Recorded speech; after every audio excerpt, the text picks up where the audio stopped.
Hey guys, what's up? This is Bharat, you're watching iGyaan, and today we're going to be checking out Xiaomi's new lineup of televisions, the Mi TV 5X. So let's get into it.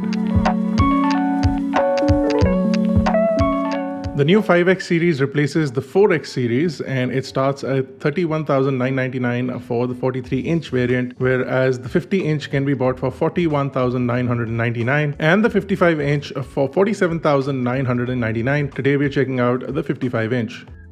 The new Mi TV 5X, or should I call it Xiaomi TV 5X, because most of the branding has been changed to Xiaomi. So on the front of the television as well, instead of it saying Mi, it says Xiaomi, and on the back of the TV as well, it says Xiaomi. On the box as well, instead of saying Mi TV, it says Xiaomi TV. So they're doing some sort of change in branding over here, as well as the fact that this design is extremely minimal. The television has a metallic frame and very minimal bezels on the top and sides, as well as the gap between the panel and the bezel is also very little.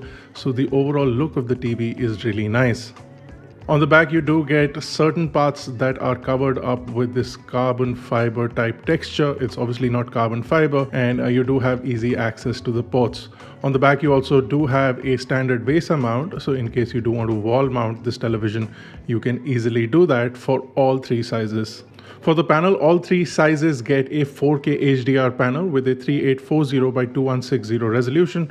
The panel does support Dolby Vision, HDR10 Plus and HDR10. The DCI P3 color gamut has a 94% coverage, NTSC 88%, and you do have a 60Hz refresh rate along with a 6.5 millisecond input lag at 4K. On the inside, you do get a quad-core A55 CPU and the Mali G52 MP2 GPU. You get 2 GB of RAM and an expanded 16 GB of storage, so if you do want to download more apps, you can do that now. The larger two models, the 50-inch and the 55-inch, will get 40-watt speakers, whereas the 43-inch gets 30-watt speakers, and you do get Dolby Atmos and DTS HD integrated into the audio setup. Now the TV is running on Android TV 10, and you of course get patch wall as well as the Android TV side, both of which are easily selectable on the remote. You also get access to Netflix and Amazon Prime directly from the remote of your television. On the back, you do have 3 HDMI 2.1 ports, 2 USB ports, an Ethernet jack,